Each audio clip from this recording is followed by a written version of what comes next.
están? Bienvenidos. En el medio de una tormenta, lo que uno observa básicamente es si el piloto controla o si no controla. Si hay una mano firme en el timón, capaz de llevarte a buen puerto, aún en el medio de la tormenta, es decir, de la crisis, o no. Lo que digo es, al final del día esto es binario, es sí o no. Cualquier gobierno de cualquier país puede atravesar una crisis. Lo que diferencia a los países y a los gobiernos es si generan sensación y confianza de que están pudiendo controlar, de que cada día se soluciona un poquito más el problema, o si no, o si vos ya empezás a pensar que la caja de herramientas está agotada y no tienen más que hacer. ¿Qué define la gobernabilidad en Argentina? Miren, seguramente muchas cosas. Yo empiezo con dos. La calle y el dólar. La vocera dirá que el dólar informal o blue es un mercado muy chiquitito que no mueve la aguja.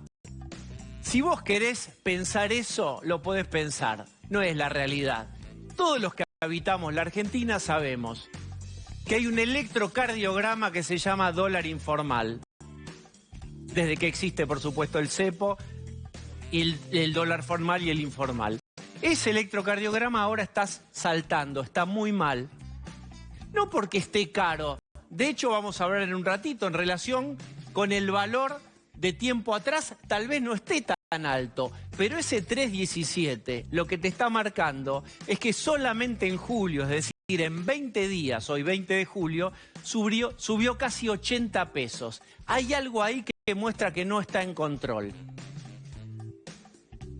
¿Qué es lo que pasa con eso? Si vos tenés mercadería, ¿vendés o no vendés? ¿Qué es lo que conviene, vender o retener? Vos vendés, tenés los pesos. ¿Qué hago con los pesos? Las tasas de los plazos fijos y de los fondos son negativas contra la proyección de inflación. ¿Qué se hace con los pesos? Eso empieza a acelerar la circulación. El gobierno sabe que está en un problema y entonces empieza a circular un rumor.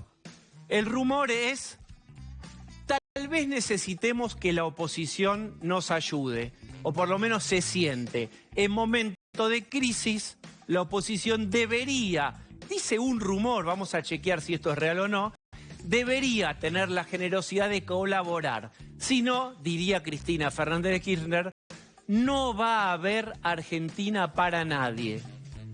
Esto ya había pasado en octubre del 2020, cuando Cristina, el dólar se acercaba a los 200 y ya Cristina estaba proponiendo un acuerdo. Ahora no hay una formalización de un pedido a la oposición, pero empiezan, si ustedes empiezan a leer, empiezan los rumores de que hay que hacer alguna suerte de acuerdo con la oposición. Si vos lo pensás maliciosamente es el abrazo del oso. Ahora que me vivís rechazando y ahora que te va mal y no tenés el control, me abrazás y me sentás. ¿Por qué no me sentaste en la buena?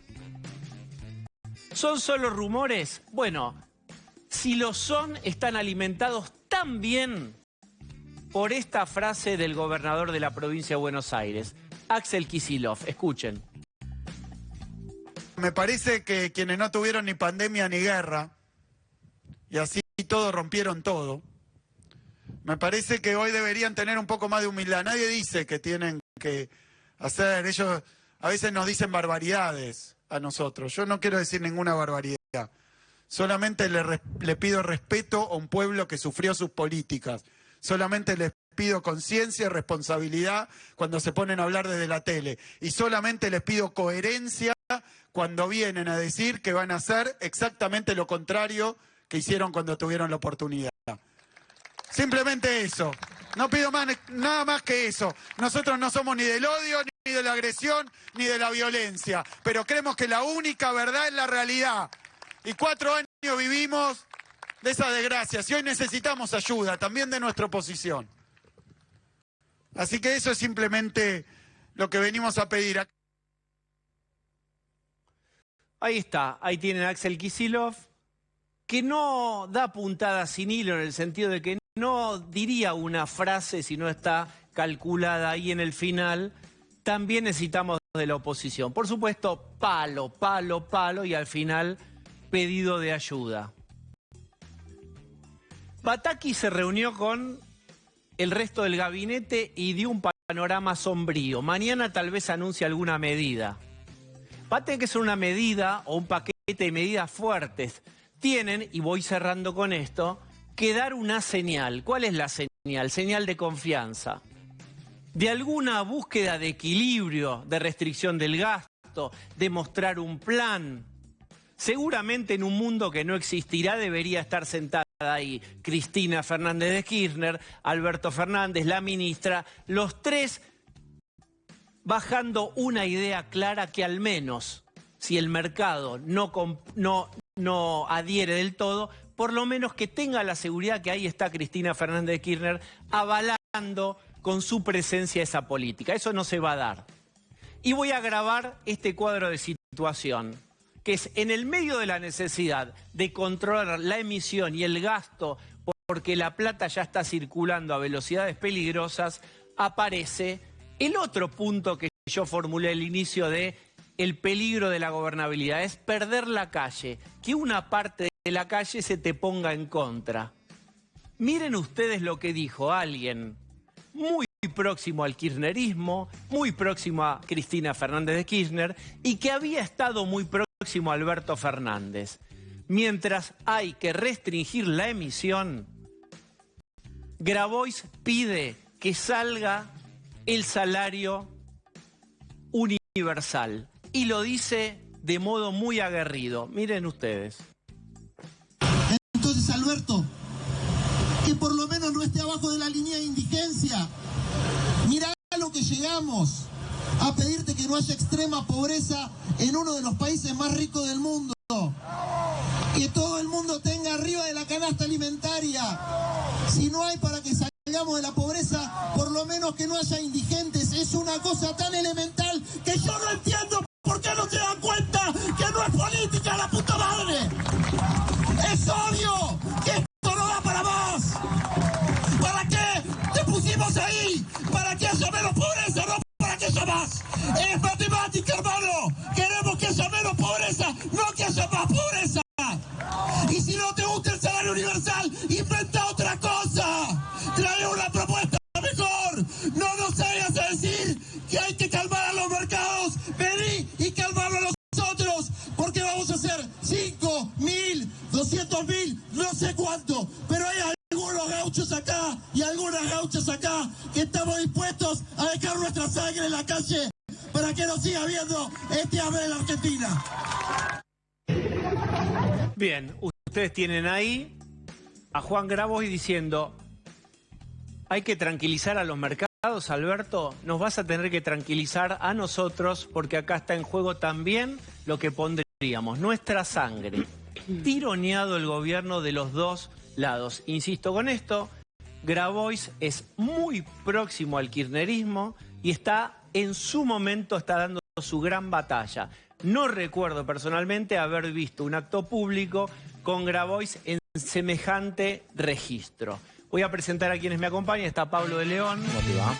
Jessica Bossi. Buenas noches. Osvaldo Bazán. Buenas noches. Bien. ¿Qué piensan de este momento? De esto que yo decía es, ¿controla, no controla? ¿Pide ayuda, no pide ayuda? Un gobierno totalmente desorientado y una coalición gobernante totalmente desmembrada. Pataki hoy tuvo su primera reunión de gabinete, los ministros la recibieron, la aplaudieron. 2 minutos después Pataki estaba diciendo que los próximos 2 meses van a ser dramáticos. Y la coalición gobernante totalmente desmembrada. El presidente yendo a un acto diciendo, medio llorando cuando decía, me hablan de los funcionarios que no funcionan, después lo vamos a contar bien. Ese hecho, Grabois, bueno, ya lo mostraste vos en el estado en el que está, y algunos diciendo que van a llamar al diálogo. Kicillof, Massa contando que algunas cosas del diálogo está hablando. El diálogo es claro. Vos tenés al presidente de la Nación, al presidente de la Cámara de Diputados y al presidente del Senado que llamen al diálogo y eso tiene un peso institucional. Lo demás es zaraza para nombrar al exministro hoy defenestrado. ¿Es zaraza para vos, Jessica, o hay algún puente que se está intentando construir o que el gobierno en este contexto está intentando con la oposición? Hoy fue un día muy difícil para el gobierno por el tema financiero. En ese contexto se instala el tema de que un sector del kirchnerismo convoca al diálogo a la oposición y que ya hubo reuniones. Consultando rápidamente en distintos sectores de la oposición que te dicen nadie nos llamó para nada y que primero se pongan de acuerdo entre ellos. Esto es lo que instala un sector del kirchnerismo. Ahora, por otro lado, en la Casa Rosada, como bien decía Pablo hoy, la reunión de gabinete tuvo a Batakis de protagonista y todos tienen muy en claro que primero hay un problema político no resuelto, que eso deriva en otras crisis, como una crisis financiera que hay ahora, que puede derivar en una crisis peor. Todos son conscientes, pero no hay medidas que se tomen rápidamente. Y lo que, hablando con un funcionario que estuvo hoy en la reunión de gabinete, me decía, tenemos un dólar de pánico y hay que actuar ahora, pero no se están tomando decisiones de manera rápida y sobre todo sigue habiendo un problema político, porque pareciera ser que esta mesa de los tres entre Alberto Fernández, Cristina Kirchner y Sergio Massa recompuso el vínculo, cuando eso no es así. Hablan, sí, pero no tienen tomadas las decisiones ni los consensos como para avanzar. En ese contexto, efectivamente, todos quieren dar una señal. Esta señal del diálogo quizás sea para tratar de calmar o de llevar cierto mensaje de racionalidad a los mercados, pero tiene patas cortas. ¿Cuánto te dura? Pero no tiene ni patas cortas, no tiene patas, porque hasta que no haya una cara visible, fuerte, que mire al país y diga, estamos tratando de hacer esto y lo otro, mientras no haya una señal nítida, todo es artes de la adivinación. Es peor. ¿Quién dice, quién llama? Cristina quiere, Cristina no quiere, avalan a Batakis, no la avalan. Mañana van a anunciar algo, no sabemos si hay algo con el dólar para los turistas. ¿Eso va a alcanzar? No. En un rato lo vamos a charlar. Osvaldo. El país está parado, el país está cerrado, el país no funciona y no hay nadie haciendo absolutamente nada desde el Estado, desde el oficialismo, para que algo empiece a funcionar. No funciona nada. Bien, permítame, voy a ir a buscar a Ricardo López Murphy. Es nuestro primer invitado. Vamos a hablar con Ricardo López Murphy, por supuesto, de la violencia fascista que sufrió en la Universidad de Buenos Aires, Derecho. Pero antes, hola Ricardo, ¿cómo estás? Muy bien. Quiero pedirte una mirada de en dónde estamos desde el punto de vista económico parados hoy. La economía es un epifenómeno, es el síntoma de un problema político formidable. Ustedes lo han estado describiendo. El oficialismo no ha podido ordenar sus propias fuerzas. Eso es lo que tiene que hacer. Ordenar sus propias fuerzas y, por supuesto, aplicar un remedio que tiene que ver con lo que... lo has mencionado perfectamente, casi diría te has graduado de economista. Hay que ordenar el presupuesto, hay que ordenar la deuda, hay que ordenar el mercado externo y hay que anclar de nuevo las expectativas, probablemente con un acuerdo más razonable con el Fondo Monetario y los restos de los organismos multilaterales. Este dólar informal a 3.17, ¿qué es? ¿Es un dólar de pánico, como mencionaba Jessica? ¿Cómo sabemos si es caro o barato en un momento en donde hay pocas referencias exactamente de eso? ¿Se rompieron las equivalencias? No, es el fruto del descontrol en que entró el gobierno. Ya lo había hecho el segundo semestre del año pasado con el Plan Platita y lo hizo en mayo y sobre todo en junio. Y por eso se fue Guzmán, o sea, se fue cuando vio dónde estaba. Y si a Guzmán le preguntaban, él diría, pero vos no sabés lo que es lidiar con estos dos que me mandan. Y Batakis debe tener un problema. Yo creo que Batakis es más realista, pero no cambia la naturaleza del problema, que es esta crisis política. Hay que resolver la crisis política. Más aún, es una enorme enseñanza para la gran coalición opositora. Lo que tenemos que aprender a tener reglas de juego, que nunca ocurran estas cosas cuando se llega al gobierno. ¿Qué quiere decir que subió más de 70 pesos el dólar informal en julio? Bueno, hubo un desborde monetario y fiscal enorme a fines de junio, durante junio y a principios de julio, y bueno, es decir, ¿qué es lo que dicen los libros de texto? Dicen una cosa bastante simple. Si usted tiene un desborde monetario y fiscal, le va a pegar en las reservas, el central está perdiendo reservas y le va a pegar en el dólar libre. Está ocurriendo lo que dice el libro de texto. Es eso, no hay que buscar más vuelta. Ahora, ¿cómo se arregla el desorden fiscal y monetario? Poniendo orden en lo político. La clave de esto viene desde el tuit que lo nombró Alberto Fernández. Por eso grabó y se dirige en términos tan desdorosos al presidente. ¿Para qué te pusimos ahí? Terrible. Ese maltratamiento tiene que ver con un mal diseño político, con una mala reflexión de cómo funciona el mundo. Yo siempre digo que las ideas liberales han llevado al progreso a los países más avanzados. Entre otras cosas porque implican un mecanismo de nominación del poder muy preciso. Nunca es de este orden que vimos acá con el tuit. El tuit humilla, desarticula el sistema presidencial, crea un poder paralelo. Es difícil imaginar una idea más estrambótica para gobernar un país y la estamos pagando, ¿no? Si fuera real que quieren algún tipo de, no digo de acuerdo, de diálogo con la oposición en este momento de crisis, fíjate que si esto fuera real, ¿debería Juntos por el Cambio y la oposición en general acercarse a ayudar? A ver, eso ocurre naturalmente en el Congreso. En el Congreso, en las comisiones, yo dialogo permanentemente con el oficialismo. No quiere decir que nos pongamos de acuerdo, tenemos visiones sobre el mundo. Por ejemplo, antes que el presidente fuera a Los Ángeles, en la Comisión de Relaciones Exteriores, yo pedí que hiciéramos un llamamiento a que no se exprese como el vocero de las tiranías sangrientas de América Latina. Bueno, no nos ponemos de acuerdo. A ver, lo que yo te planteo es más del estilo comité de crisis, no en el Congreso, en los procesos con los tiempos propios de las sanciones de una ley. Bueno, pero nosotros tenemos Yo no sé si va a pasar esto. Nosotros tenemos un sistema institucional que no es un sistema parlamentario. Tu reflexión va sobre la idea de que, bueno, si tuviéramos un sistema parlamentario, alguna vez el presidente Alfonsín, después de la derrota de octubre del 87, dijo, si tuviéramos un sistema parlamentario esto está resuelto, renuncio y asume una nueva mayoría.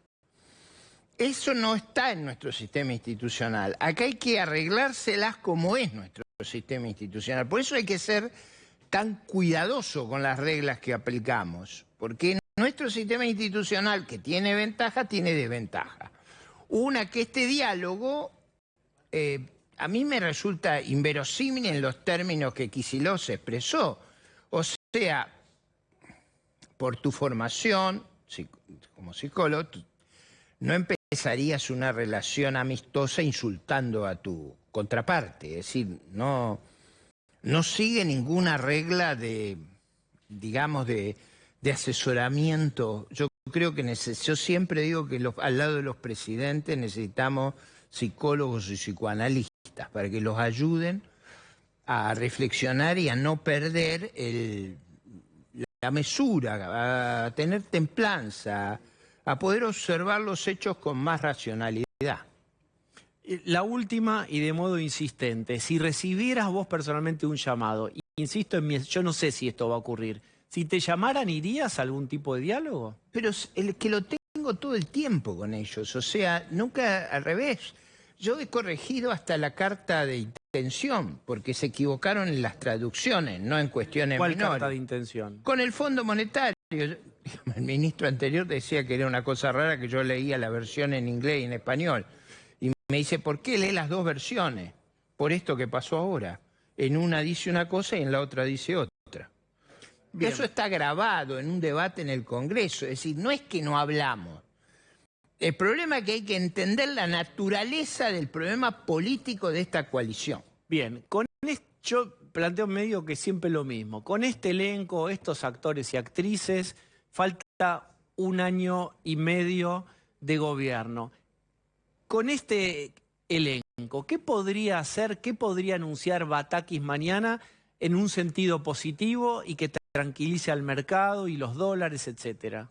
Bueno, yo diría, tiene que apuntar a los 4 problemas, ¿no? Tiene que apuntar a ordenar el presupuesto, tiene que apuntar a decir que no va a colocar más deuda interna, más que para renovar los intereses, tiene que resolver el problema de la falta de reserva y finalmente tiene que reanclar las expectativas, yo diría, en una nueva negociación con los multilaterales que uno diga, bueno, esto tiene más viso. Ahora, ¿cuál es el problema de todo eso? Es un problema político. Que, a ver, Grabois cree que hay una plétora de recursos que te ocultan en algún lado. Grabois dice, no sé si repararon en eso, pero es muy importante porque la alienación y enajenación del liderazgo político del gobierno es un problema serio. Él dice, acá hay muchos recursos y no lo estamos teniendo. No es verdad eso, no los tienen. Él sueña con 20.000 millones de dólares que tendría Alberto Fernández escondido en algún... No los tiene, no puede cubrir las cuentas. No tiene más reserva, no puede colocar deuda interna, deuda externa. Lo único que tiene es esa maquinita infernal de emitir y emitir y emitir. Es un problema de terapeutas no es un problema de economistas ni de politólogos, de terapeutas.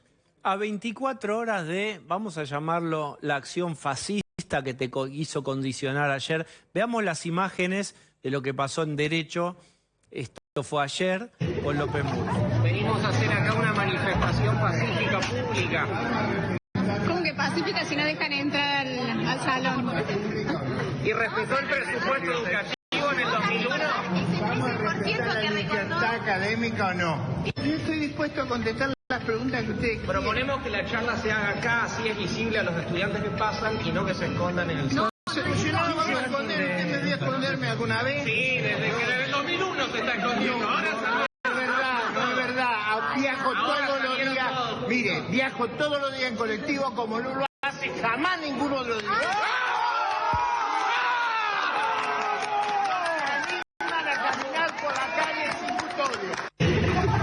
Venimos a hacer acá una manifestación pacífica. Bien.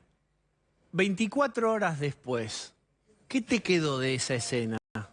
Me quedan 2 cosas. Una, que los chicos tienen responsabilidad, pero lo más grave, responsabilidad tienen los adultos que les inculcaron y los adoctrinaron en el odio, en el antagonismo, en tratar de suprimir al adversario por la violencia. Eso es lo que a mí más me preocupa. Haber educado a nuestra juventud en esa dinámica de odio y de que los lleva a no aceptar un debate. Hubiera sido espectacular para ellos un debate. Me hubieran tenido ahí para un cruce verdaderamente educativo. Para ellos, para la gente que me acompañaba, para todo. Era una oportunidad magnífica. En lugar de eso, la lógica fue la violencia. Por eso yo creo que el adoctrinamiento es uno de los grandes problemas de la sociedad argentina. 2 legisladores de mi fuerza política, Marina Kiesnat y Roberto García Moritán, han presentado en la legislatura un proyecto justamente para facilitar las denuncias anónimas de adoctrinamiento. Las consecuencias más graves de lo que yo he visto en perspectiva es este adoctrinamiento que les nubla las ideas, los vuelve, a ver, casi miembros de la Inquisición. Si hubieran podido, me ponían en la hoguera como a las brujas de la Edad Media.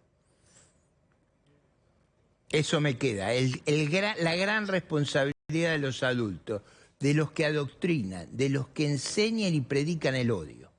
Finalmente apareció una carta del rectorado condenando, de Derecho de la UBA, condenando el episodio, que yo creo que era muy necesario escuchar ahí una voz.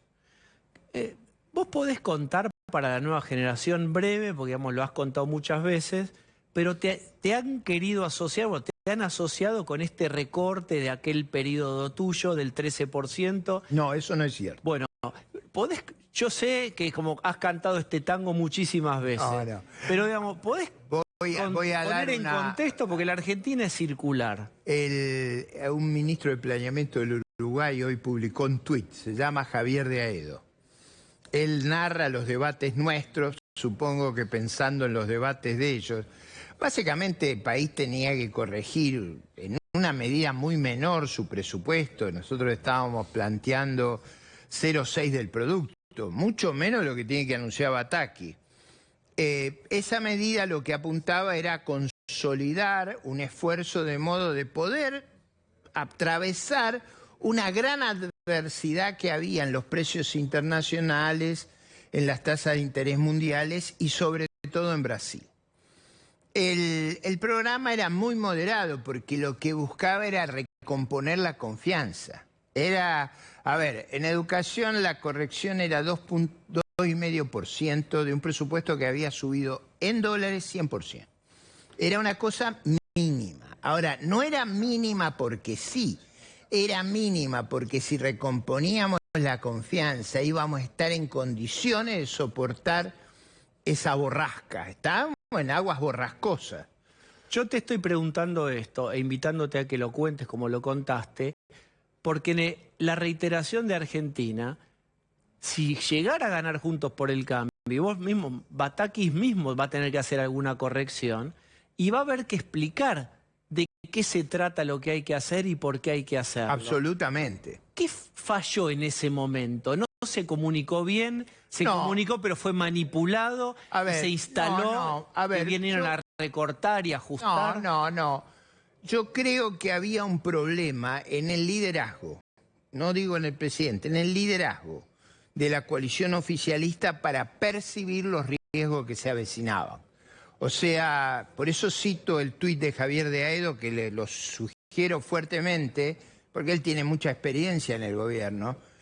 Lo que hice fue tratar de prevenir. En general, en salud, en economía, en seguridad, es mejor prevenir que curar. La terapia es muy cara. Cuando las cosas se van de madre, es muy difícil reencauzarlas. Lo que se viene, que es reducir gastos, no distribuir, es antipático. Ojo, como dijo el Financial Times ayer, Argentina tendría que estar viviendo una situación de auge extraordinario. Todas las circunstancias son muy favorables. ¿Por qué no tenemos un auge extraordinario? Porque hemos logrado generar una desconfianza que haría que hasta faltara la arena en el Sahara. O sea, nosotros somos la segunda reserva de gas del mundo. Estamos en condiciones de proveer a Alemania lo que le provee Rusia por 50 años y nos gastaríamos nada más que el 5% de lo que tenemos.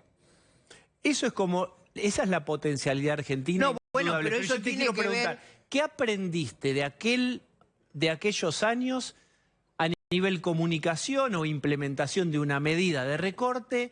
No, aprendí una cosa... Por si tuvieras que, vos o el gobierno, que implementar algo parecido. Aprendí una cosa que es muy importante. El programa de gobierno tiene que ser validado en las urnas. Por eso yo no hablo de candidaturas, nunca hablo del casting. Primero hablo de la novela, tenemos una novela, esa novela hay que convertirla en un guión, después buscar una sala y después hacemos el casting. Yo creo que el gran error de la oposición es hablar demasiado de candidaturas y no hablar del programa, de la narrativa y de las reglas de juego. Las reglas de juego son bastante simples, hay que elevar a la -1 lo que hace este gobierno. Para el que no se acuerda en matemáticas, elevar a la -1 es el recíproco, es el inverso de lo que está haciendo esta gente. Básicamente yo creo que en aquella época y ahora Fernando Enrique Cardoso tenía una frase que decía: gobernar es educar y explicar. Y es exactamente, la política es madre y maestra, tiene que hacer esa tarea de guía, de... ¿Por dónde vendría la narrativa que se debería Bueno, la implementar? narrativa es básicamente que Argentina tiene que volver a ser un país normal. ¿Qué quiere decir un país normal? No una cosa muy rara, como es el Uruguay de la calle Pou. En Uruguay no hay corridas, no hay desórdenes, no hay esa agitación en las calles, no se golpean o se trata de golpear a los profesores en las universidades. Hay un clima de opinión, no es que no hay disputa, pero hay un clima de opinión, una dirección del país. Decían los uruguayos que se han convertido en un hub de tecnología. Bueno, buena parte de nuestros técnicos se han ido para ahí expulsados por las políticas tributarias de este gobierno. Si uno pone impuestos locos acá, se nos van los empresarios, se nos van los innovadores, se nos van los emprendedores, nos va la gente que descubre. Estamos matando al Silicon Valley acá. Última, si se anunciara un régimen especial para el turismo, para que los turistas que vienen liquiden sus dólares en vez de en el poco mercado, más, yo supongo que será un poco más que eso. ¿Estaría bien? Si lo hubieran hecho al principio, tendrían 15.000 millones de dólares más de reserva, para poner el número de eso. ¿Por qué no lo hice? Bueno, por mala gestión. Son malos gestionando. O sea, no tienen la lógica de que uno en el gobierno gestiona, educa, explica y gestiona. Bien. Ricardo López Murphy, muchas gracias. Un gusto. Bien. Un gusto. Vuelvo. Está con nosotros también Eduardo Levillati. Eduardo Levillati, ¿cómo estás? ¿Qué tal? ¿Cómo andas? Bien. Vamos a recibir a alguien en una videollamada. Diremos aló. Opa. Mauricio Macri, el dólar sube por vos. Mauricio Macri, el dólar sube por vos. Mauricio Macri, el dólar sube por vos. Bueno, otra vez la derecha golpista tratando de voltear a un presidente democrático. Son de manual. Se nota mucho. ¿Qué duda cabe que esta corrida la generaron Macri, Rosenkrantz y Pampita para poder proscribir a Cristina? Se nota mucho. Háganse cargo y den la cara, gorilas en la niebla. Escúcheme, gobernador. Usted pegó en el discurso, pero al final dijo que van a necesitar la ayuda de la oposición. ¿En qué quedamos? Bueno, háganse cargo y den la cara de una vez. Por suerte vos, Diego, das la cara, conducís todos los días, de 8 a 10 de la noche, solo una vuelta más, pero quiero decirte que te importa muy poco el salario de los argentinos. Sos un mero alfil de la patria cuevera de los Toto Caputo y los Nicolás Dujovne. Igual ayúdame. Ya voy. Los incentivos son altísimos para colaborar. Lo que pasa es que como todos ustedes ya la fugaron en 2018, entonces les conviene que suba el billetito. Se frotan las manos, y devoran baldes de pochoclo mientras la gente sufre. Pero ya van a ver cuando lleguemos al poder nosotros, les kirchneristas. Yo conocí el concepto de porque esto es termosellado. albertismo, es otra cosa. Es otra cosa. Bueno, pero el termosellado yo lo conocí gracias a ustedes. Porque lo vi por televisión, en un lugar de Puerto Madero. Bueno, eso es una fantasía, es una ficción que inventó la nata. Esos son los actores de la nata. Se nota mucho. No somos nosotros, no éramos nosotros. Eran actores que metió la nata y que lo filmó. Por favor, basta. Esa no es la ficción buena. La ficción buena es la de nuestros actores. Mirate la nueva hora donde Darío Grandinetti hace de Perón y Natalia Oreiro hace de Vita. Eso es un ejemplo para todos y todas. Para el que por más que no le guste a Bazán y a el runner ese que está en Radio Mitre, que habla de las películas y de las series. Santiago García. Mezcla todo. Mezcla todo. Ese gorila. Bueno, runner que contaminaba en la época de la pandemia. Claro. Quería salir a correr y estornudaba virus. Y nos mandaba el virus para el conurbano. Ahí está. Porteño, desclasade. Es verdad. Escúcheme, usted dice que los porteños gastan muchos dólares, pero producen muy pocos dólares también. Sí, ustedes no producen nada, nada. Nosotros tenemos que bancarle la joda a ustedes, por favor. Y lo que sube pero no si es el dólar. usted vivió toda la vida, estudió. No. Sí, usted estudió acá en el microcentro. Me lo cruzaba en agronomía. Pero siempre, toda la vida, una vida entera, 50 años vividos en la ciudad de Buenos Aires. ¿Qué está diciendo? No. Siempre me autopercibí bonaerense. Está bien, bueno. Póngalo en el DNI. Son varios. Está muy bien. Pero sépanlo que el dólar no sube. Lo que sube es el dólar ilegal. Pongan bien los zócalos. Aprendan de Víctor Hugo. Lo que está subiendo es el dólar ilegal, el dólar de las cuevas. No sé cómo diría Víctor Hugo. Esa no tengo ni la menor idea tampoco. No sé qué dice. Es un dólar ilegal. Los ojeros están sentados arriba de los silobolsas especulando. Él salió como... Está siendo hablado como en El Exorcista. Sí, me estoy entrometiendo en el canal de Mañeto. Escúcheme una cosa. Estoy copando la transmisión. Estoy haciendo lo que ustedes tantos años hicieron. Intervenir en otros canales, comprar otros canales. Ahora yo desde adentro lo estoy pudriendo este canal. Sí, el canal de Mañeto. ¿Qué pasa? Está haciendo... ¿Qué pasó? ¿Qué pasó? Sí, ¿qué pasó? No sé. ¿Qué pasó? ¿Qué pasó? Por favor, No sé les qué pido que operen menos. Por suerte ahora Batakis no deja importar instrumental quirúrgico, así que por favor, operen menos.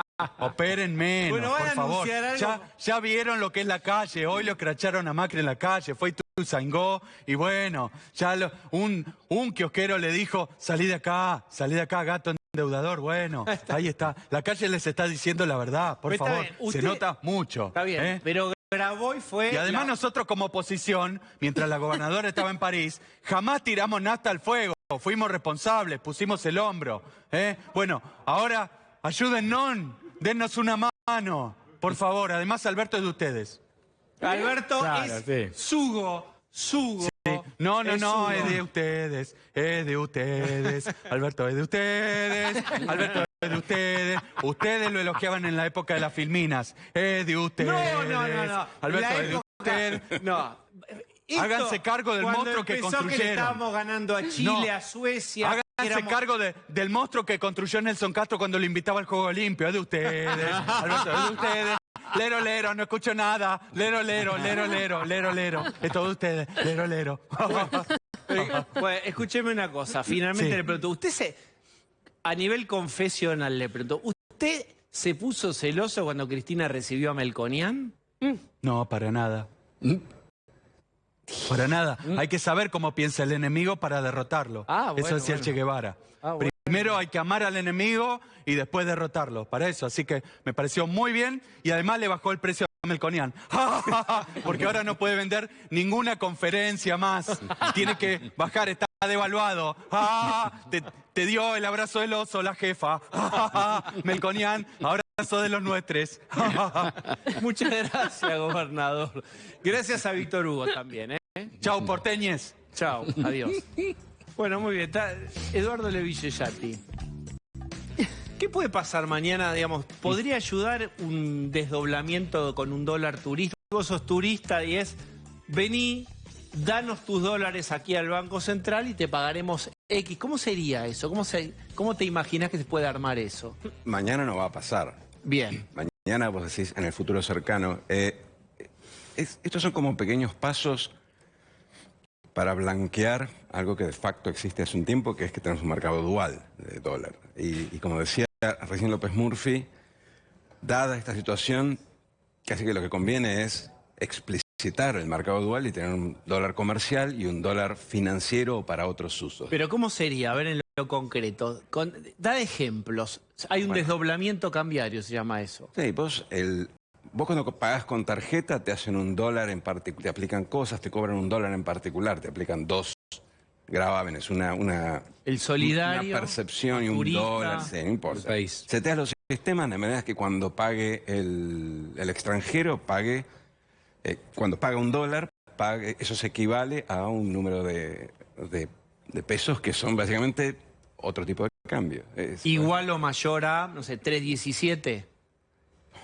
Lo ideal sería tener dos tipos de cambio. Seguramente van a hacer otro tipo de cambio que esté a mitad de camino. Pero si está a mitad de camino y vos sos turista, ¿qué incentivo tenés a meterte con tu tarjeta? El gerente del hotel te lo cambia al Lo que pasa es que hay Blue. un costo, claro, hay un costo de transacción de venir con los billetes. Vos para ir al Blue tenés que venir con los billetes. ¿Sí?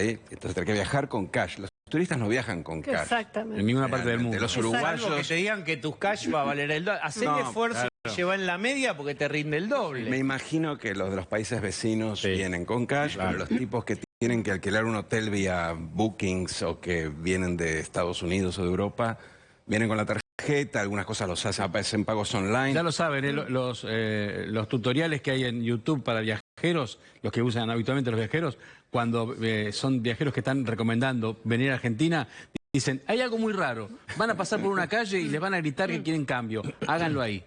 Miren en los tutoriales de viajeros. Bueno, ¿te entrarían más dólares? Sí. ¿Te resolvería el problema? No. ¿Conviene ir hacia un mercado dual explícito? Probablemente eliminarías muchos costos de transacción.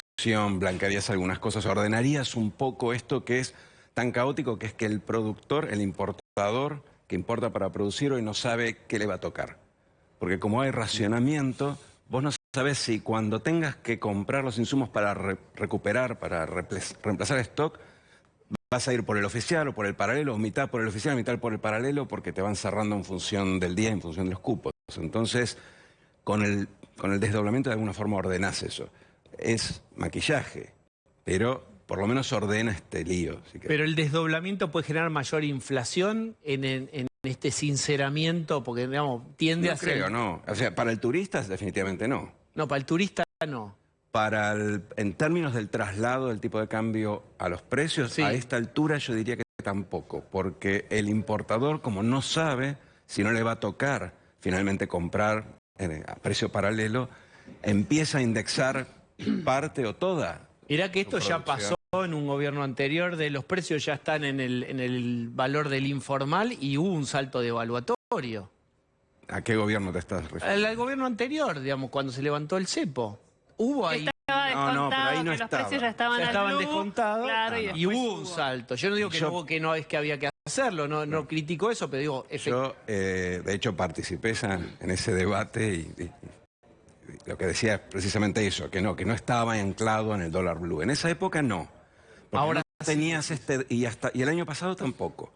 Pero ahora has ido desplazando a muchos importadores que están racionados, o sea, están imposibilitados de acceder al dólar oficial, porque hay cupos en el dólar oficial para importadores que tienen que ir al paralelo. Entonces, ante la duda, te cubrís. Entonces, ya está empezando a contagiar el paralelo los precios, y hoy la devaluación del paralelo genera inflación. Bien, cuando hablamos de 3.17, el informal, quiero compartirte lo que dice la vocera presidencial sobre el mercado informal.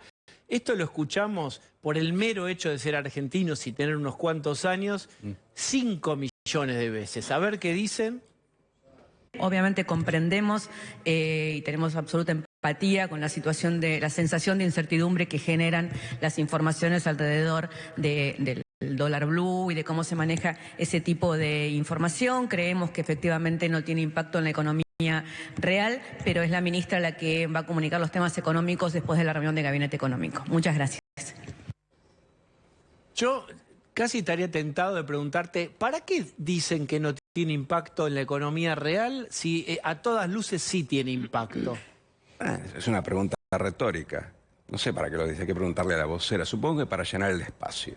Porque en algún momento cuando no tenés nada que decir o que explicar, decís cosas para llenar el espacio. Si no decís nada, te sentís que algo falta.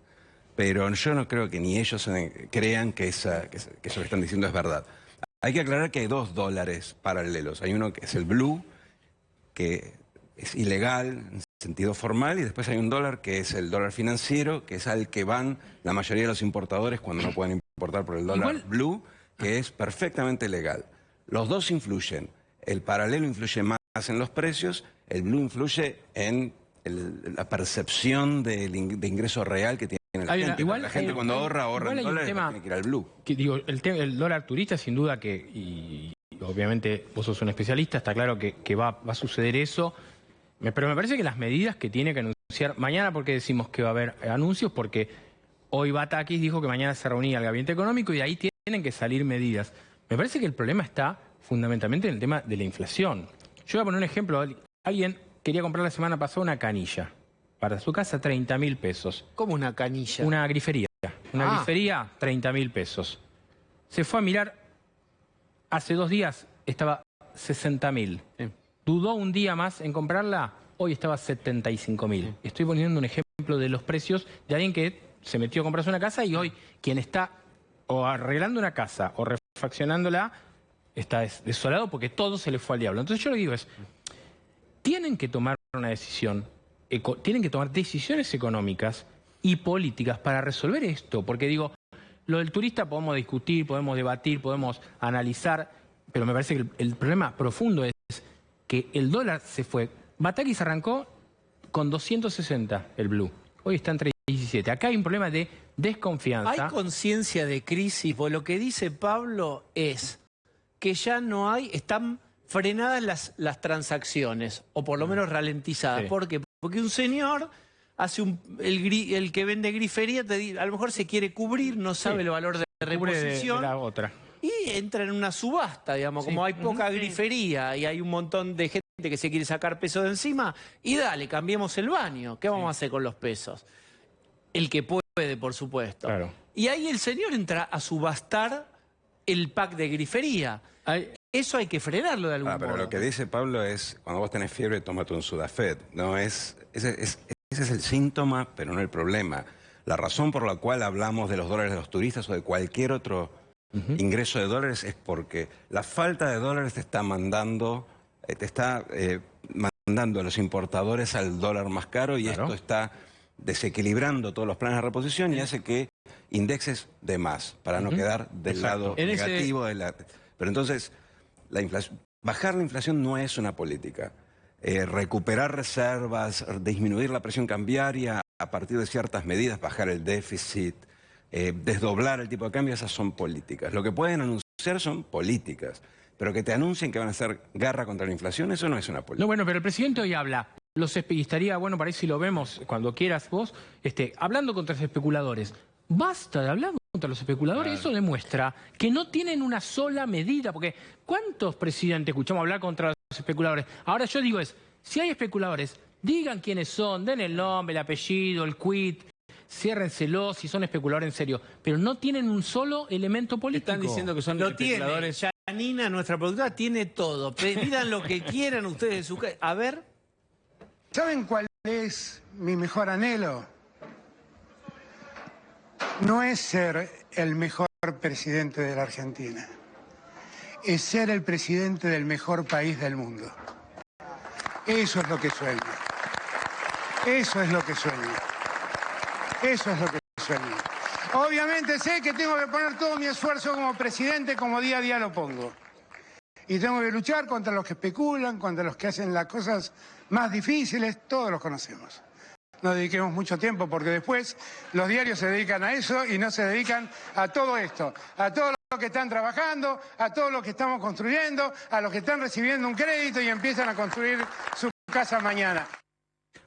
Ahí está, a un edificio sin terminar estaba hablando. Primero está bueno que haya cambiado su anhelo porque no se le iba a dar.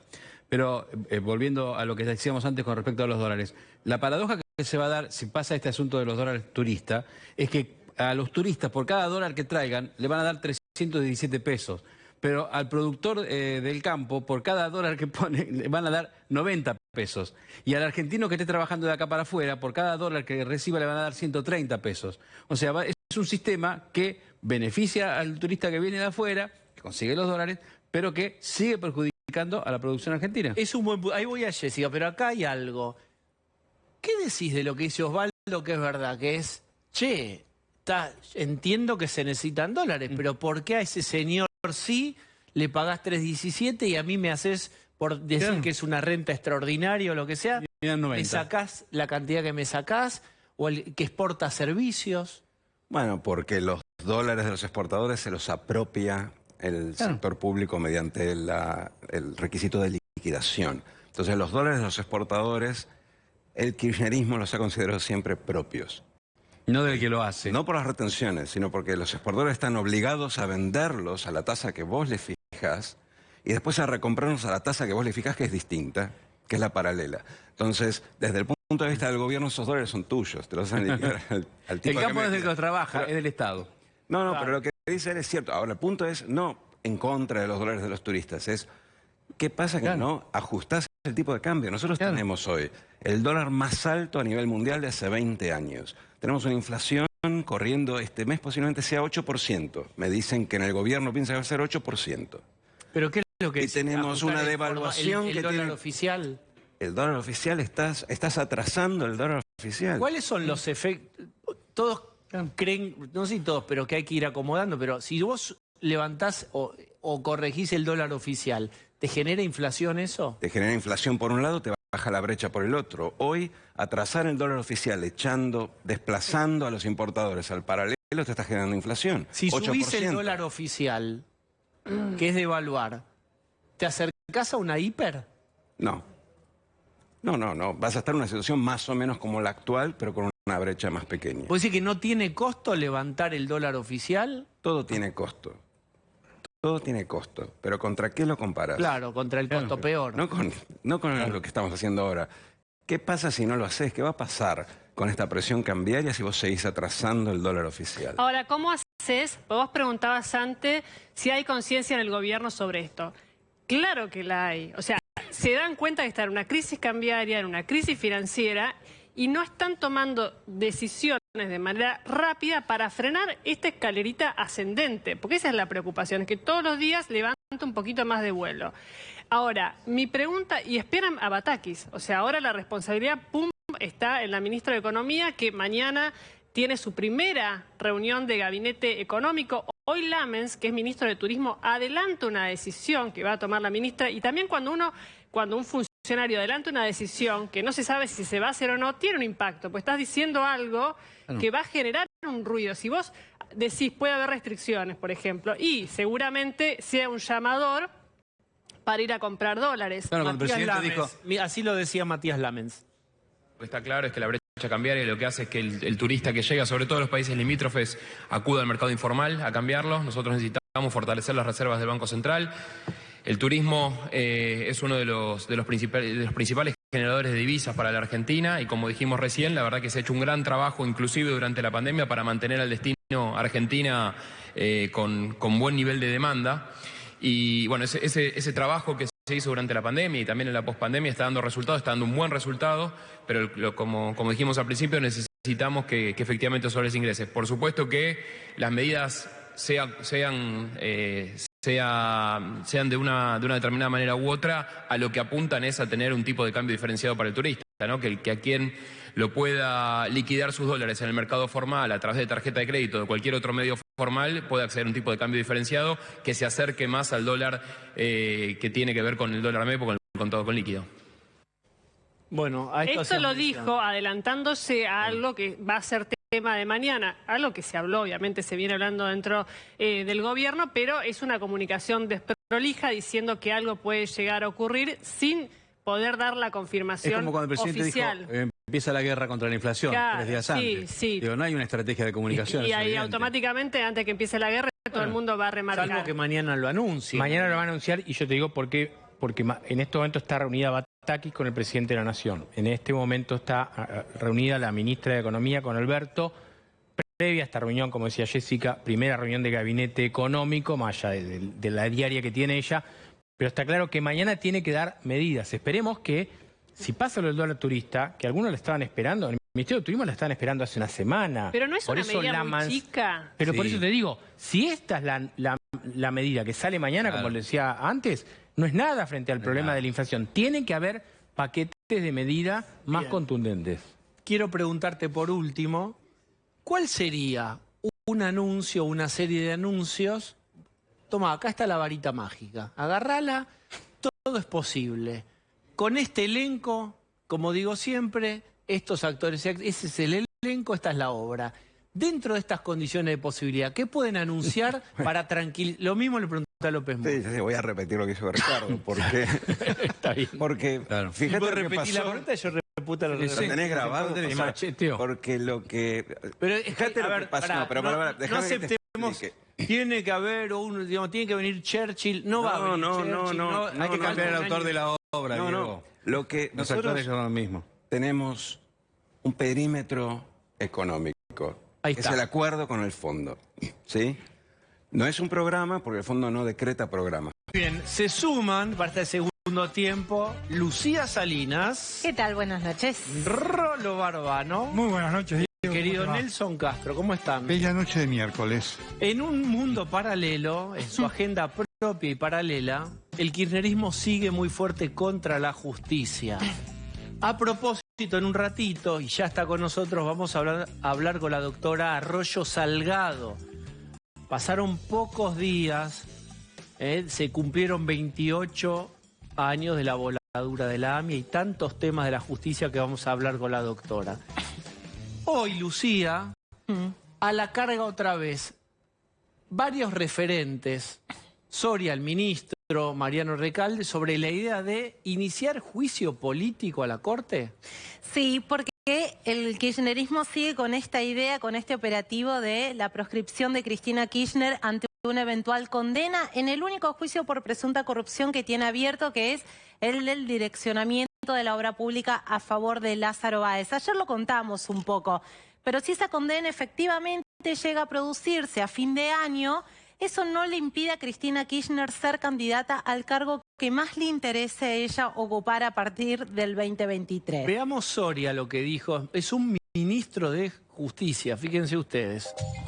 Yo creo que están dadas las condiciones para más de un juicio político. Una golondrina no hace verano, ahora les voy a mostrar otra golondrina más. Esto está armado comunicacionalmente. 4 varones deciden la política de un país.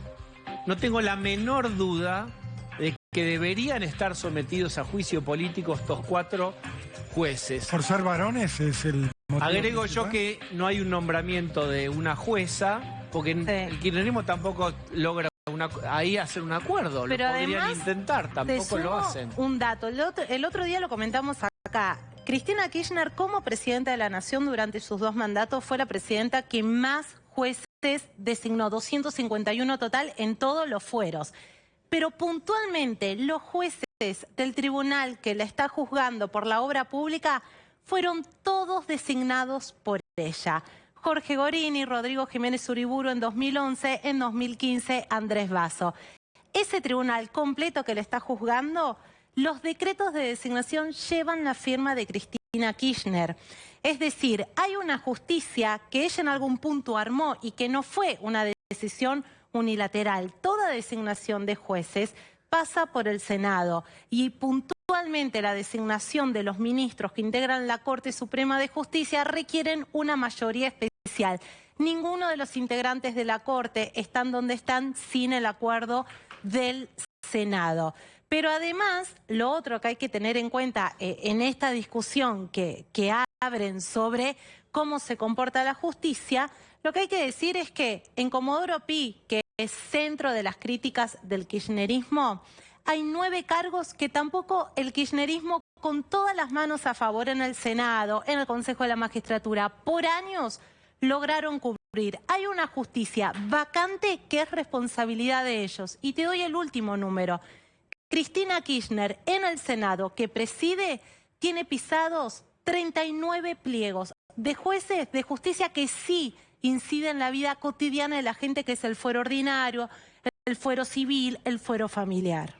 Nelson. Bueno, esta es una demostración de la mentira del kirchnerismo, claramente, ¿no? Pero además, lo que estamos viendo, y vos lo señalaste muy bien, una estrategia comunicacional, es una avanzada del kirchnerismo desesperado por la situación de Cristina, pero además por cambiar el foco de la discusión ante el dólar a 317 pesos. Y esto no va a dar resultados. Primero porque el kirchnerismo no tiene hoy el poder para cambiar esto, y segundo porque la realidad es imparable. La realidad no pasa por lo que creen las mentes de Cristina y sus secuaces, pasa por lo que le pasa a la gente todos los días, y este es el gran problema que tiene el gobierno. Voy a sumar un elemento, como diría Nelson, que es que un día habló Irán. Sí. Un día, ¿recuerdan cuando uno lo planteó humildemente? Sí. ¿Quién es uno? Pero dijimos, ojo que todavía Irán no opinó de que haya un avión con tripulantes iraníes acá que no puede salir. Vamos a ver cuándo... Bueno, ocurrió eso. ¿Qué dijo Irán a través de su Cancillería o de su embajadora? Sí, a través de la Cancillería lo que reclamó fue la inmediata liberación o el inmediato levantamiento de esta prohibición de los 5 iraníes de salir de la Argentina. Hay que recordar que desde el 6 de junio están en suelo argentino los 19 tripulantes, 5 iraníes, 14 venezolanos. Hasta el momento nadie había pedido nada por todos ellos. Pasó 1 mes y medio hasta que finalmente Irán nos reclamó.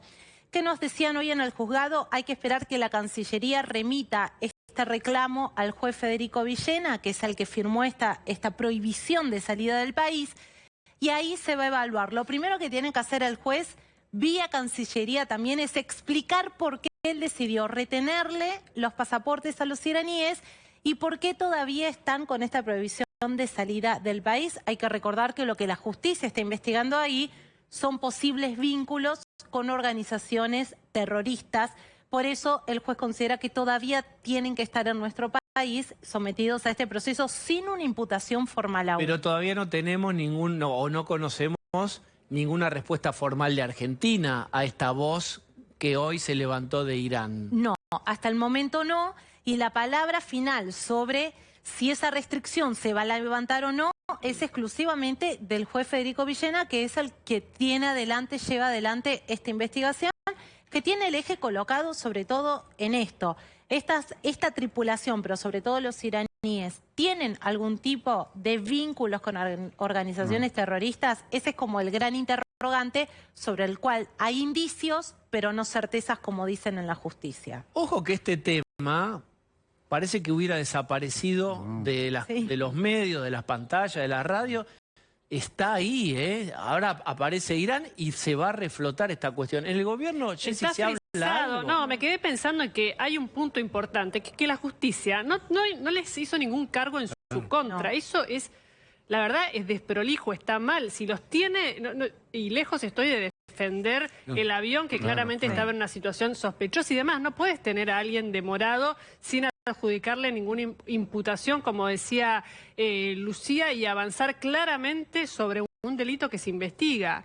Parece que eso se frizó, es el primer reclamo que hace Irán, que lo hace con una exigencia, pero tampoco es un reclamo crítico duro en contra de la Argentina, el que está haciendo. Es que hay un tema sensible, Jessy, de por medio, que es que nadie está investigando quién dejó entrar al avión. ¿Por qué lo dejó salir? Porque se acuerdan que el avión se iba para Uruguay. Si le hubieran dado nafta en Uruguay, el avión entraba y salía, y si te he visto, no me acuerdo. Y ese tema, que es vital para los argentinos, más allá de si estos terroristas supuestamente vinculados a organizaciones terroristas, eso fue lo que quise decir, estaban con algún antecedente. Acá lo que se tiene que investigar es qué estaban haciendo, pero principalmente qué autoridad argentina los dejó entrar. Porque acá no nos olvidemos que Aníbal Fernández lo primero que respondió es: el piloto del avión es un homónimo del que tendría vínculo terrorista, no es el que ustedes dicen. Después dijo, bueno, sí es. En todo ese tránsito, ¿qué análisis hicieron las autoridades argentinas? ¿Cómo se investiga una tripulación de este tipo que viene en un avión con una carga que finalmente en parte nadie reclama? ¿Sí? ¿Dónde está el aval oficial para este ingreso y para esta salida? Y eso Federico Villena no parece muy dispuesto. Y teniendo en cuenta que están en la causa que hubo alertas sobre este ingreso, una muy puntual de Paraguay. Sí, ahora vamos a hablar un ratito ya con la doctora Arroyo Salgado de este tema también, porque AMIA hace 28 años fue volado. No tiene responsables. Siempre se habló de la autoría intelectual de Irán, etcétera. Y cada vez que pasa algo con Irán, se reactiva el fantasma de cuán seguro es Argentina, cuánto se aprendió, si es que se aprendió algo o no se aprendió adrede nada. Si Argentina mejoró en algo su seguridad, si podemos estar seguros de algo, o simplemente estamos a merced de cualquier otro ataque potencial. Ahí hay dos puntos para marcar y es muy importante la presencia de la doctora Arroyo Salgado, porque obviamente en el centro está el caso Nisman, no solamente por su muerte aún impune, sino también porque toda esa comisión, todo lo que Nisman había investigado, quedó absolutamente en la nada. Este es un punto.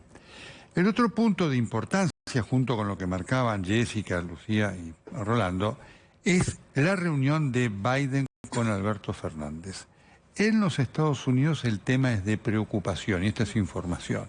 Si esto va a estar en la mesa directa del encuentro bilateral, yo no lo sé. Lo que sí sé es que es un tema que está en la agenda de los Estados Unidos, este tema del avión, visto que, como ustedes recuerdan, Estados Unidos lo tiene identificado a este avión como perteneciente al ejército revolucionario y con un pedido, además, en su momento, o una prohibición de este avión de volar a los Estados Unidos y zonas adyacentes. Y agregó el elemento nuevo. Ahora Irán habló y quiere que liberen a la tripulación. ¿Cuánto antes? Hay al menos, además, 6 pedidos que se formularon hace unos 25 días a 6 países distintos por parte del juez para recibir más información. Uno de ellos es Estados Unidos. Lo que llamó la atención en el juzgado es que no hubo respuesta de nada.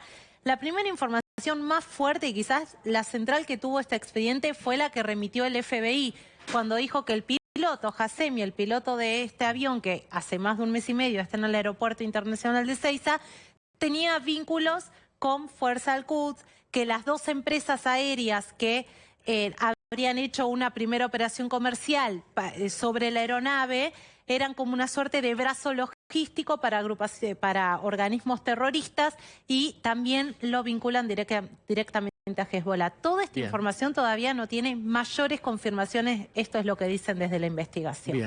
Quiero saludar y agradecer a Nelson. Un gusto. Bella noche de miércoles. Bien, voy a saludar, recibir a la doctora Arroyo Salgado. Recuerden, es jueza federal de San Isidro. Doctora, ¿cómo le va? ¿Qué tal? Buenas Gracias noches. por venir. Encantada. Fue recordado amorosamente y como corresponde Alberto Nisman en el acto de la voladura de la AMIA, 28 años se cumplieron. ¿Qué siente usted cada vez que es reconocido, que es homenajeado Nisman? Básicamente que es no olvidado. Bueno, lo que yo siento es como una tranquilidad en punto a que su trabajo sea reconocido, porque sé, conviví con él 17 años y sé lo que se dedicaba a esta investigación, lo que dejaba de lado en su vida personal, en su vida familiar. Y bueno, y es un orgullo sin duda también para mis hijas. Alberto Nisman emitió un dictamen en la investigación de este atentado terrorista que el lunes pasado se conmemoraron 28 años del aniversario de este atentado y recordemos que 2 años antes había sido el de la Embajada de Israel. Y bueno, yo pude concurrir acompañada de mi hija más grande, acompañar a las víctimas, a los familiares de esas 85 personas que fallecieron en este trágico hecho.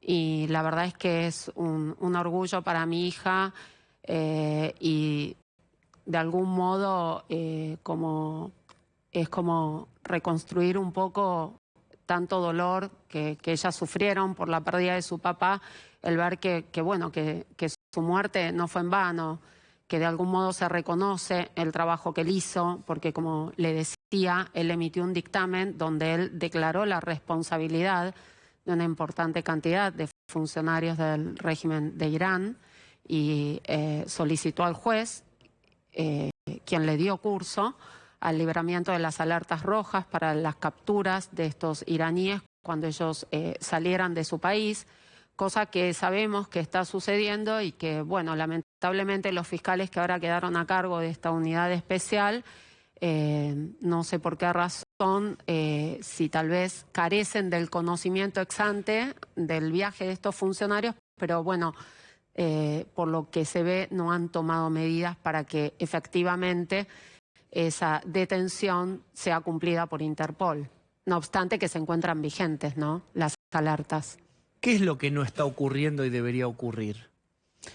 Y lo que debería ocurrir es que se le dé curso a todo este trabajo que hizo Alberto Nisman a cargo de la investigación y a la detención, o sea, que se dé cumplimiento a las alertas, que los fiscales que ahora están a cargo de esta unidad fiscal especial efectivamente concreten estos pedidos que hace la justicia argentina.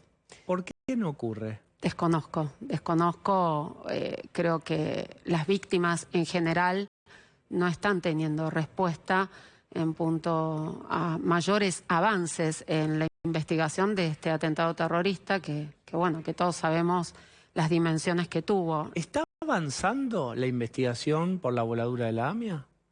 ¿En algo? Bueno, a esto me refería, que concretamente quienes habrían sido señalados como los responsables pueden moverse libremente por el mundo sin que las alertas que tienen para la detención por parte de Interpol sean llevadas adelante, sean cumplidas. Y para que eso ocurra, ¿deberían ser formalizadas por fiscales argentinos? Y debieran, cuanto menos, a través de Cancillería y de los servicios de inteligencia, de los auxiliares de la justicia con los que cuentan, procurar esa información y concretar esas detenciones. O también, bueno, sé que los familiares de las víctimas, algunos de los familiares y algunas de las entidades judías tienen la intención de proponer en el Poder Legislativo que se trate y se evalúe la sanción de lo que es una posibilidad de juicio en ausencia, que puede tener sus reparos constitucionales, pero bueno, muchos países de Europa tienen previsto esta posibilidad que cuanto menos para mí sería una herramienta idónea para llegar, aunque sea a la verdad de lo que fue detrás del hecho, más allá de la posterior aplicación de la ley sustantiva a los responsables o la condena, porque si esto se implementa con una posibilidad de revisión ulterior, cuando la persona imputada esté a derecho, puede llegar a legislarse, no obstante nuestro contexto constitucional, ¿no? ¿Qué le parece esta situación de este avión venezolano-iraní, el pedido ahora de Irán de liberar a la tripulación, toda esta situación? Bueno, la presencia de este avión me resulta altamente llamativo y tanto más llamativo, vergonzoso, me parece el manejo que todo lo que se escuchó en derredor de los justificativos de la presencia de este avión, dijeron distintos funcionarios. La verdad es que me llama la atención y creo que estos organismos del Estado no están preparados y no se han preparado, no obstante estos dos atentados terroristas gravísimos que sufrimos en el país hace ya tantos años. Siento que frente a las declaraciones que se hicieron, a las explicaciones de por qué estarían estos 5 iraníes y estos ciudadanos venezolanos en nuestro país, me parece que pone en evidencia una falta de conocimiento y de idoneidad para los cargos que están ocupando, ¿no? El titular de la AFI ha dado unas explicaciones que después dijo que, bueno, eran hipótesis que él tenía, pero bueno, no podemos desconocer que es quien está a cargo del servicio de inteligencia de nuestro país. A propósito, quiero preguntarle, porque cuando Alberto Fernández asumió, se propuso sanear, siempre se habló del sotogobierno, de los servicios de inteligencia, digamos, como hay un núcleo duro para erradicar, como si eso contaminara la democracia. ¿Cómo está hoy en su mirada los servicios de inteligencia? ¿Qué hacen? ¿Para qué funcionan? ¿Están haciendo lo que hay que hacer? Yo lo que veo es que históricamente el Servicio de Inteligencia del Estado fue usado por el gobierno de turno para hacer inteligencia interna respecto de opositores, jueces, periodistas, y no es para lo que está el Servicio de Inteligencia. De manera muy informal, por ejemplo, he tomado conocimiento que ciertos empleados, funcionarios del Servicio de Inteligencia, a través de interpósitas personas, hacían preguntas, por ejemplo, en punto a un video que se viralizó en las redes, que se envió por WhatsApp usando mi imagen, mi nombre, como si hubiera sido realizado por mí, como que fuera de mi autoría y no lo era. Y bueno, tratando de averiguar si efectivamente esa era mi voz, si ese video era de mi autoría. Cuéntemelo de vuelta, a ver si Claro, por interpósitas personas me llegó que funcionarios del actual AFI hicieron averiguaciones en punto a si un video que se viralizó por WhatsApp, por TikTok, usando usando mi imagen y mi nombre, era un video y un relato de mi autoría. ¿Qué decía usted, esa Arroyo Salgado de ese video? Llamaba como a la rebelión social, a que las masas se alcen contra el poder democrático, postura que está muy lejos de lo que yo pienso. Soy una persona de derecho y una funcionaria de la justicia. Jamás elaboraría un video ni un audio de ese tenor, mucho menos lo viralizaría, porque además no es mi postura. Quienes me conocen saben que no pienso así.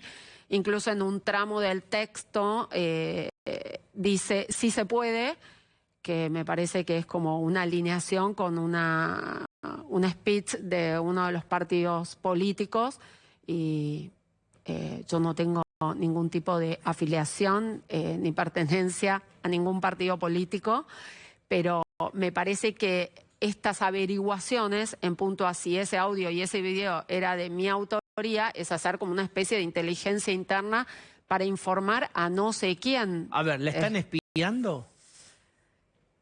En la actualidad no me consta. Yo la verdad es que no tengo nada que ocultar, con lo cual me manejo en la vida y en el ejercicio de mi profesión muy tranquila. No me siento condicionada, no tengo temor, pero bueno, no puedo descartar de que haya algunas personas interesadas en cuáles son mis movimientos, o cuando a veces alguna causa sensible que puede tener algún tipo de impacto político o de impacto en la opinión pública en general, varios de los magistrados, funcionarios, sentimos que, bueno, que problemas con nuestras comunicaciones, o que se acerca personas con ciertas, necesidad de sacar algún tipo de información, que bueno, uno con el tiempo y con la experiencia se va acostumbrando y va aprendiendo a cómo cuidarse, ¿no? La vicepresidenta tenía, información que nos aporta, ahora la vamos a sumar a Lucía, ¿una carpeta suya en el Calafate? Eso dicen, que cuando se hizo un procedimiento habría en su domicilio una carpeta con información personal mía. La verdad es que no me consta.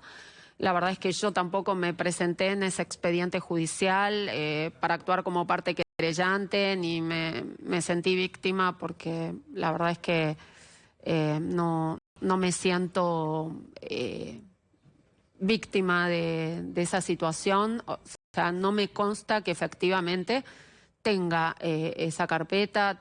Además, desconozco qué tipo de información tenía, y bueno, tampoco me preocupa, porque no sé, no tengo, como le dije, hago mi trabajo tranquila y no tengo nada que ocultar. Usted, al haber sido pareja de Nisman, sabemos lo que representó, lo que a mí me parece el asesinato de Nisman, etcétera. ¿Usted se siente observada, vigilada por el poder actual, condicionada, le siguen sus pasos? En el 2015 sí lo sentí, fue muy difícil transitar ese año. Fue un año terrible para todos. Creo que este año también es un año un año crítico. Creo que en general los funcionarios de los tres poderes del Estado estamos bastante disociados de lo que le pasa a la gente. Creo que ninguno de los poderes está a la altura de las circunstancias. Escuché su programa, las entrevistas, y realmente hoy lo que le preocupa a la gente es la situación económica. Lo que le preocupa es no poder comprar la comida que siempre consumió. Tener que recurrir ya... Usted lo dice porque vimos públicamente expresiones muy contra la justicia, esos videos de la vicepresidenta contra la Corte, contra la justicia federal. ¿Usted es parte de la justicia federal? ¿Se refiere a eso? Sí, me refiero a que, a ver, hoy lo que más le preocupa a la gente es la situación económica, el no poder pagar el colegio de sus hijos, el no poder darles la educación que sus hijos necesitan, no poder cubrir las necesidades en materia de salud, la comida. Esto afecta a las generaciones futuras porque la alimentación es vital para la salud física, para la capacitación de los niños, de los jóvenes. También me preocupa mucho y creo que es la preocupación que hoy tenemos la mayoría de los adultos de ver la cantidad de jóvenes que están planteando irse del país y los que ya se han ido. Este es un país como que expulsa a quienes quieran esforzarse y vivir dignamente de su trabajo, a quienes quieran capacitarse. Yo trabajo mucho con jóvenes y realmente cuesta mucho mantener la motivación. Por suerte, buscando uno encuentra gente que tiene auténtica vocación por la verdad y la justicia. Dentro de todo, en el Poder Judicial, los ingresos son ingresos que no son a los que lamentablemente puede acceder la mayoría de las personas que trabajan en otro tipo de actividad. Por ejemplo, en la salud. Es increíble escuchar médicos que tienen que tener 5 trabajos para poder vivir dignamente. Ni que hablar, bueno, la situación de los docentes. Entonces, la verdad es que esto es una gran preocupación que yo tengo. Tengo mi hija más grande, ella tiene 22 años, estudia en la Universidad de Buenos Aires. Yo soy egresada de la Universidad de Buenos Aires. La mayoría de mis colaboradores estudian en la Universidad de Buenos Aires y ver en qué situación está la educación pública en todos sus niveles es realmente muy triste. Y ver esta fuga de talentos que hay, porque, bueno, muchos jóvenes, ingenieros petroleros en un país como el nuestro, irse de nuestro país a proyectarse porque tienen mejor ofertas laborales en Dinamarca, porque acá no es valorado el esfuerzo que han hecho para procurar ese título, ni que hablar geólogos, ciencias duras en general, que serían tan importantes para el desarrollo de nuestro país. Ver que la gente, no sé, prefiere ahorrar en peso boliviano, en peso uruguayo, que hoy en día vale más que el dólar, y ver cómo se está depreciando el peso argentino. Claro. La verdad es que esto habla de la decadencia de los 3 poderes del Estado. Yo no voy a salir en defensa del Poder Judicial, integro el Poder Judicial y siento en muchas ocasiones vergüenza de la falta de respuesta del Poder Judicial a la gente, pero los delitos que más le preocupan a la gente son los delitos que matan a la gente, por un celular, los delitos de robo, de homicidios, de violaciones, los delitos a lo que está expuesto lo que se llama el ciudadano de a pie. Bien. Es verdad que la justicia federal tiene una actuación bastante reprochable y me hago cargo como miembro del Poder Judicial de la Nación, pero créame que hay muchísimos empleados, funcionarios y magistrados que tienen auténtica vocación de servicio, que conciben al servicio de justicia como un servicio público, que atienden a lo que las víctimas detrás de los delitos necesitan, porque casi siempre, incluso en esta carta reciente de la expresidenta, se habla de muchos temas que son importantes. Ella habla de lo que es una persecución política, una persecución a opositores políticos o a oficialistas de parte del Poder Judicial, de parte de la Justicia Federal, pero nada se habla, por ejemplo, de la realidad que sufren las víctimas de delito en general. No hablemos ya de las 85 familias del atentado terrorista contra la AMIA, que hace 28 años que están esperando respuesta, sino de muchas otras familias que han perdido a sus hijos, a sus padres en manos de crímenes comunes y que no encuentran una respuesta de la justicia. Entonces se habla de cambiar todo un sistema por el sistema acusatorio, que creo que sería el ideal, y nadie cuestiona esto, pero esta creo que no es hoy la prioridad, porque además este sistema es el que está vigente en la provincia de Buenos Aires, que es la provincia que mayores índices de inseguridad y de delito tiene. En provincia de Buenos Aires, en los casos de delitos comunes, rige el sistema acusatorio. Bien, quiero sumar a Lucía. Lucía. Doctora, le quería preguntar por una causa que usted tuvo por pocas semanas, que es la causa que tuvo al presidente de la Nación, Alberto Fernández, imputado por haber violado una norma que él mismo firmó, que prohibía las reuniones, los encuentros sociales por el cumpleaños de Fabiola Yáñez en la Quinta de Olivos. Porque esa causa inicialmente estuvo radicada en su juzgado, después usted no siguió con el caso. ¿Cree que ahí hubo una decisión política para que usted no lleve adelante esa causa? Y esto es más hipotético. Si usted hubiera quedado frente al expediente, ¿hubiera aceptado de Alberto Fernández un resarcimiento económico para cerrar la causa? Mire, en primer lugar, que yo no quede a cargo de esa investigación fue una decisión de mis superiores, de la Cámara Federal de Apelaciones de San Martín. En nuestro sistema hay una cantidad de instancias y, bueno, los jueces de primera instancia debemos acatar las decisiones de nuestros superiores. Podemos compartirlas o no, pero bueno, ellos son los que de algún modo han resuelto que quede a cargo del expediente mi colega, el doctor Lino Mirabelli. En realidad, a ver, en la justicia hay una doctrina de la que se ha hablado en varios fallos jurisprudenciales, o más que doctrina, también es como una postura judicial, que es el llamado forum shopping. Yo no digo que este haya sido el caso, pero es importante que todos los jueces trabajemos con mayor transparencia. ¿Puede explicar qué es el forum shopping y por qué lo asoció a su caso?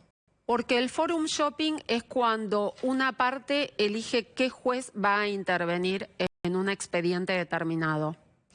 Hay una garantía constitucional que es la garantía de juez natural. Esto quiere decir que toda persona debe ser juzgada por el juez previsto por ley antes del hecho de la causa, ¿sí? Esto está en el artículo 18 de la Constitución Nacional y rige en nuestro sistema el principio de territorialidad. Si usted comete un delito en el municipio de Vicente López, San Isidro, San Fernando o Tigre, es competencia territorial de los jueces federales de San Isidro. Hay dos juzgados federales, es el Juzgado Federal 1, que está a mi cargo, o el Juzgado Federal 2, a cargo del doctor Lino Mirabelli.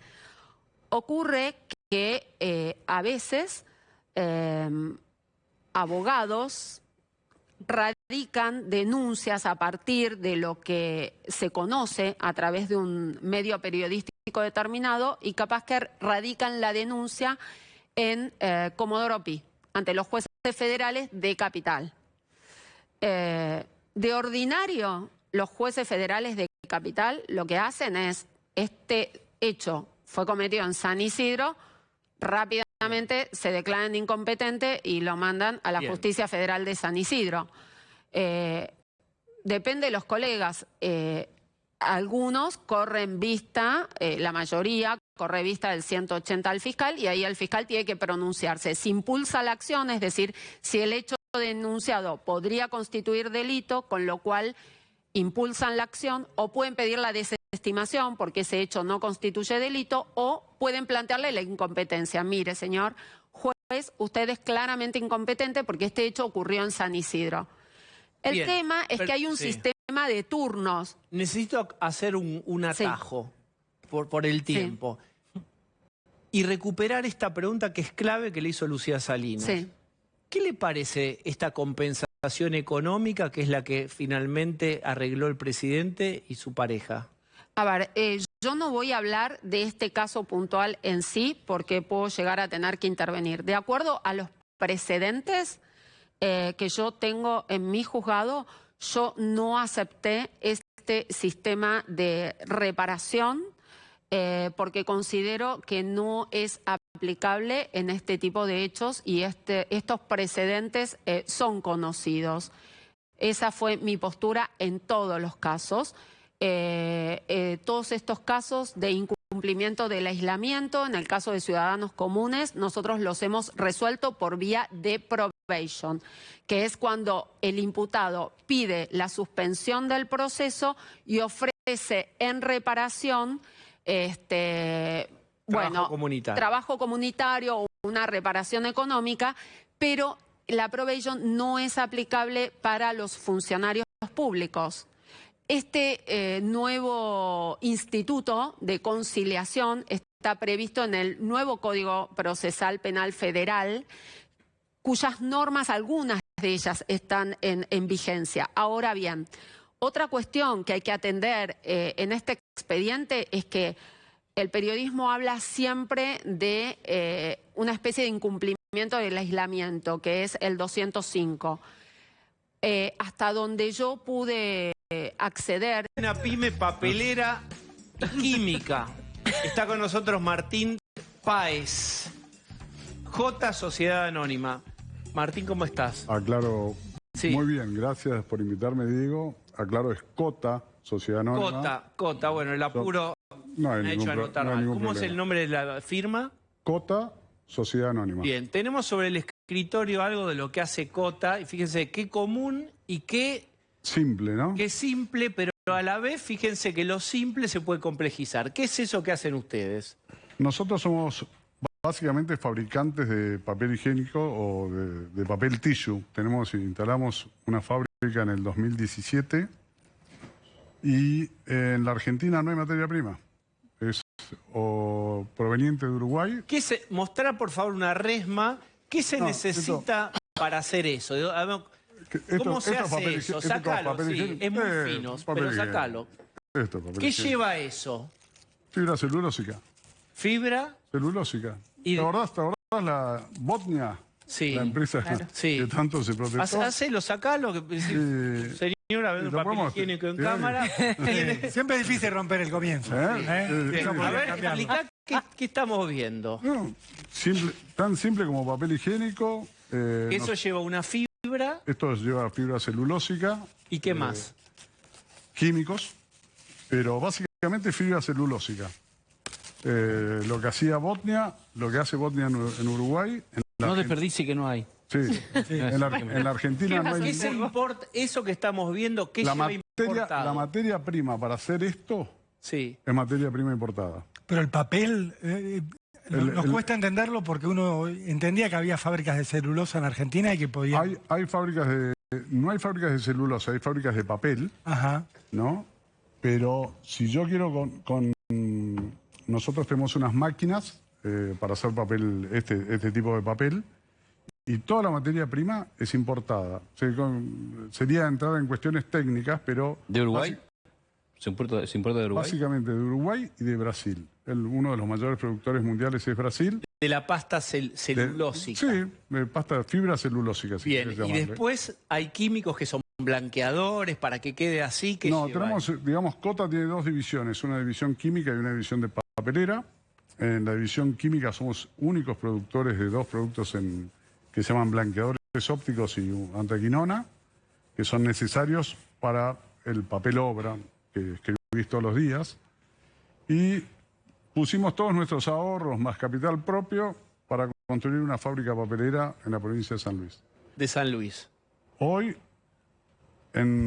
tanto en la química como en la papelera, tenemos insumos para 30, 40 días más. Y a partir de ahí empezaremos a cerrar divisiones, productos, desabasteceremos el mercado. Pero y en vez de importar la materia prima, vamos a terminar importando el producto final, ¿no?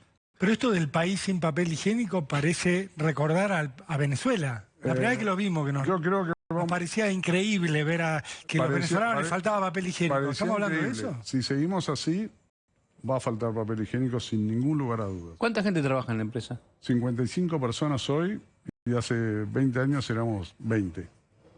Y venimos creciendo y aumentando producción. Obviamente la fibra celulósica, como es un commodity, y lo que ha pasado con los commodities en el mundo, ha subido su precio un 60-70%, con lo cual los cupos que nos regula el Banco Central, que es el 15% mayor al del año pasado, ya están superados, no nos dejan pagar. Porque el cupo es por precio, no por cantidad. El cupo es por la cantidad de dólares solicitados.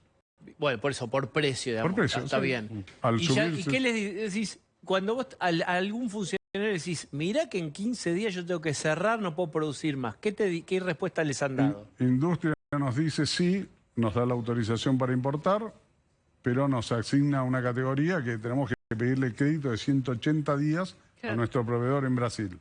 ¿Qué te dice tu proveedor? Decime frases reales de tu proveedor en Brasil. Más o menos lo que te decía Lula ahí, hace un ratito. Loco, te dice. No, ¿Cuánto te aguanta un buen proveedor que vos trabajás hace años? Tenemos un buen crédito con una empresa brasilera que se llama Klabin, que es uno de los mayores productores mundiales de fibra, pero me tiene que sextuplicar el crédito, cosa que me parecería ridículo que lo haga. Y yo encantado que suceda, pero no, es imposible. Y aparte, y la otra pregunta. Y en los químicos, y en los químicos es casi más complejo, porque depende de Oriente. Todas las materias primas vienen de China, no hay ni un productor en toda Sudamérica. ¿De qué cosa concretamente de que afecte a qué producto? Así lo imaginamos. Blanqueadores ópticos es lo que te hace parecer que estás ante tanto. ¿Te acuerdas una propaganda de jabones en polvo muy conocido que decía tal lava mejor? Sí. No lava mejor, tiene más blanqueador óptico, es un efecto óptico. Entonces, todas las materias primas, que es un proceso químico complejo para producir esto, lo hacemos nosotros y vienen de Oriente. Hay 2 fabricantes en Brasil, un fabricante en Argentina, nosotros. No me dejan importar los químicos, que ya me estoy quedando sin, con lo cual si se corta la cadena, obviamente tendré productos para entregar durante 2-3 meses. En 3 meses hay que importarlo. Martín, lleva las resmas, las hojas también llevan Las resmas, los productos químicos nuestros van básicamente para las resmas y esto es otra cosa nada que ver. Vos decías recién que te dan como un plazo de 180 días para hacer todo el circuito, que eso se lo tendrías que pedir a tu proveedor y que accediera. Ahora, ¿vos podrías arriesgarte a comprar a 180 días con la inestabilidad que hay en la Argentina, con el panorama que tenés por delante? Es imposible. O sea, yo sé a cuánto voy a comprar hoy y a cuánto vendo hoy, pero si yo me decís vas a tener que pagar $1 de quién sabe cuánto entre 180 días para vender mi producto al dólar oficial hoy. Ahora te hago una pregunta con el tema de los precios, porque antes poníamos un ejemplo de lo que está pasando cuando alguien va a comprar algo. ¿Vos cuánto aumentaste tu producto en los últimos 30 días? Te diría que entre un 15 y un 20%. ¿En un mes? En un mes. Sí, en estos últimos 40 días. ¿Por qué eso? Digo, la inflación va a ser de un 8 este mes, fue de un 5 si no me equivoco el mes pasado. Digo, ¿pero por qué ustedes tienen que aumentar en ese nivel? Primero porque todo es importado, con lo cual, y esto es un commodity, esto particularmente es un commodity y la fibra celulósica falta en el mundo, con lo cual todos los meses recibo aumento del 5, del 6, del 7%. Si a eso le ponemos que la luz me sube, el gas me sube, estamos con una política de aumentos en el personal bimestral. Para que tengas una idea, el año pasado aplicamos aumentos semestrales. Este año ya estamos en una política de aumentos bimestrales. Y vos te das vuelta y vos tenés que venderle, vos tenés clientes minoristas. Nosotros le vendemos, hacemos lo que sería, para ponértelo gráfico, no sé, le mandé un video a Janina, pero como un mega papel higiénico de 2,20 metros de ancho por 1 metro de diámetro, que se lo vendemos a convertidores, que esos convertidores lo transforman en todo esto. ¿Y vos ya estás cuotificando tus entregas también? ¿Eso estás regulando? No, por ahora seguimos entregando porque la verdad que todas son pymes. Dependen de nosotros. Si yo les corto las entregas, se quedan tenemos imágenes de 5 o 6 personas. Siempre está bueno, viste que todo el mundo quiere ver cómo se hacen las cosas decís que usás todos los días. ¿Cómo se hace? Bueno, ahí está. ¿Qué estamos viendo? Ahí estás viendo lo que es una conversión que podría ser el primer proceso para hacer este tipo de rollos, que son los que usás en el baño después con las palancas, o las toallas intercaladas, esas que sacás, que son estas, o las servilletas, o el papel higiénico.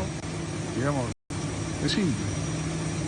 Es el proceso papelero, en realidad, que es ese que estás viendo ahí, ese es el producto nuestro. ¿Ves esa bobina que está ahí apareciendo? Sí. Bueno, eso es lo que nosotros hacemos, fabricamos, venimos generando valor agregado, aumentando la producción, invirtiendo para que seguir subiendo, seguir creciendo. ¿Quiénes son sus interlocutores en el gobierno, por ejemplo?